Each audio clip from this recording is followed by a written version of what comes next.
पालखी सोहळा 2026 या निमित्ताने पुणे ग्रामीण पोलीस दलाकडून बंदोबस्ताची पूर्ण तयारी करण्यात आलेली आहे।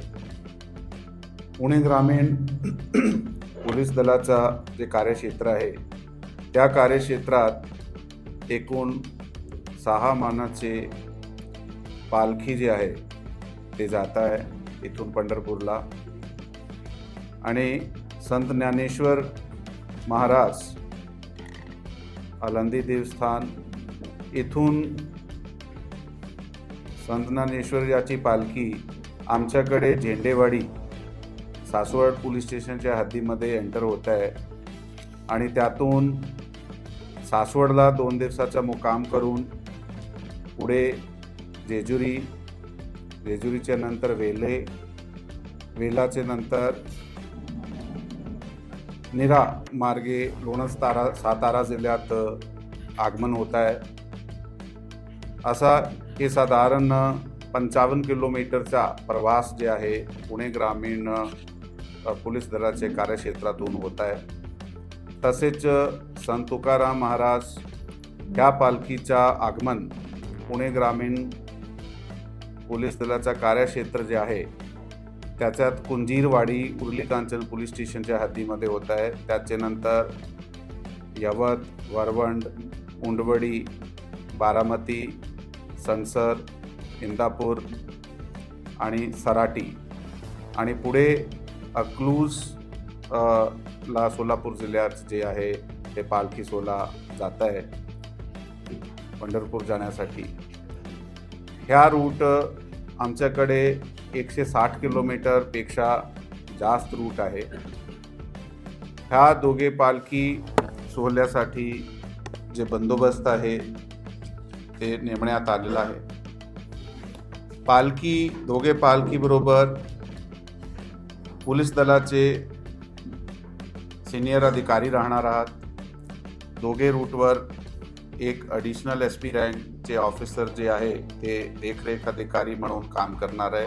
पालखी सोहळ्याबरोबर एक SDPO रँकचा ऑफिसर, त्याचबरोबर इतर अधिकारी, SRPFचे जवान, QRT, त्याचबरोबर निर्भय पथक, अशा टीम्स प्रत्येका पालखीबरोबर देण्यात आलेल्या आहात। प्रत्येका पालखीबरोबर दोघे पालखी रूट जे आहे दोघे पालखी रूटवर आमचे फिरते पोलीस मदत केंद्र असणार आहे। याच्यात अधिकारी, तपासी अंमलदार सुद्धा राहणार आहे, कारण काही वेळी मिसिंगची कंप्लेंट, काही चोरीची कंप्लेंट आल्यानंतर त्याच ठिकाणी त्याची जे तक्रार नोंदवण्याचा ची सोय करण्यात आलेली आहे।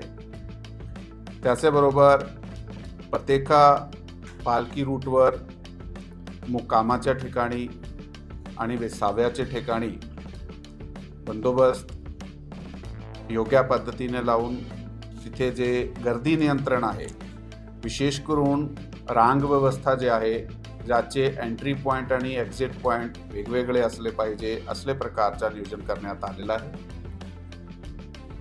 या रूटवर कुठेही रोड इंजिनिअरिंगचे जे काही प्रॉब्लेम्स होते, जेव्हा इतर काही समस्या होत्या, फॉर एक्झाम्पल वन विभागाशी रिलेटेड आहे, MSCBशी रिलेटेड आहे, BSNLशी रिलेटेड आहे, तर असे प्रत्येका विभागाबरोबर जे आहे ते पत्रव्यवहार करण्यात आलेला आहे, आणि त्याची समस्या त्या ठिकाणची आहे त्याचं निराकरण करण्यासाठी समाधानक पद्धतीने कार्य करण्यात आलेले आहे। या संत तुकाराम महाराज पालखी सोहळ्यावर 3 रिंगण, एक पहिला काठेवाडी, दुसरा बेलवंडी आणि तिसरा इंदापूर या ठिकाणी 3 गोल रिंगण जे आहे ते आयोजित करण्यात येत आहे। त्यासाठी योग्य बंदोबस्त पुरवण्यात आलेला आहे। प्रत्येका ठिकाणी ॲम्ब्युलन्स, पॉवर बॅकअप, योग्य पुरेशी लाईटची व्यवस्था असा नियोजन करण्यात आलेला आहे। कुठल्याही प्रकारचे गुन्हे घडते कामा नये किंवा कुठल्याही प्रकाराची इव्हटीजिंग वगैरेचे गुन्हे घडता कामा नये आमचे क्राईम ब्रांच आणि महिला पोलिसाचे विशेष पथक दोघे पालखी रूटवर सतत कार्यरत असणार आहे। त्या रूटवर सुद्धा CCTV चलंत असणार आहे। आणि चेन स्नॅचिंग, पिक पॉकेटिंग किंवा इतर काही गुन्हे घडू नये त्यासाठी योग्य दखल देण्यात आलेली आहे. काही लोक बिना परवाना त्या रूटवर ड्रोन उडवण्याचा प्रयत्न करताय, त्यासाठी सुद्धा योग्य प्रतिबंध कारवाई करण्यात आलेली आहे. याशिवाय ह्या पालखी सोहळ्याचा बंदोबस्त करत असताना सर्वात मोठा जे एक बंदोबस्त लावला जाते ते ट्रॅफिक डायव्हर्शनचे आहे. कारण त्या रूटला येणारे आणि जाणारे सर्व रस्त्यावर कुठेही प्रकारच्या काही गाडी बंद पडणे किंवा त्या ट्रॅफिक वळवणे काही एखाद्या कारणाने, त्यासाठी कंटिंजन्सी रूट प्लॅन करण्यात आलेले आहे. कंटिंजन्सी रूटवर सुद्धा गुन्हे नियंत्रण दृष्टीने पोलीस दलातर्फे जे पेट्रोलिंग आहे, पोलीस पेट्रोलिंग ठेवण्यात आलेली आहे. भाविकाला कुठल्याही प्रकारची गैरसोय होणार नाही यासाठी प्रत्येका प्रकारची काळजी जी आहे ती घेण्यात आलेली आहे. या रूटवर काही वेळी काही स्वागत कक्ष उभे केले जातात. त्या स्वागत कक्षावर काही प्रकार खाऊचे जे पदार्थ ते आहे ते वारकऱ्याला दिले जातात. ते सर्वाचा वेलकम आहे त्यासाठी. परंतु त्या ठिकाणी डीजे लावणे, गाणे वाजवणे किंवा अशा प्रकारचा कुठलाही नॉईज पोल्युशन करणे त्यावर योग्य प्रतिबंध कारवाई सुरुवातीपासून करण्यात आलेली आहे. डीजे फ्री आणि लाऊडस्पीकर फ्री हे वारी जे असणार आहे. त्याच्याबरोबर पुणे ग्रामीण पोलीस दलातर्फे दोघे पालखी सोहळ्याबरोबर मिळून आणि वारकऱ्याबरोबर मिळून एक हरित वारीचा कन्सेप्ट राबवण्यात आलेला आहे.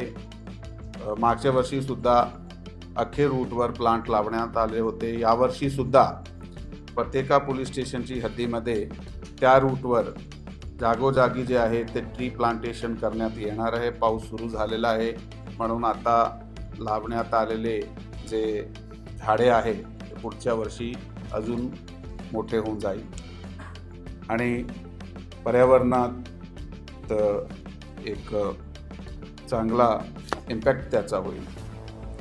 याशिवाय संपूर्ण बंदोबस्त जे येणार आहे त्याचे राहण्याची सोय, त्याची ट्रान्सपोर्टेशनची सोय हे सुद्धा चांगल्या प्रकारे करण्यात आलेली आहे.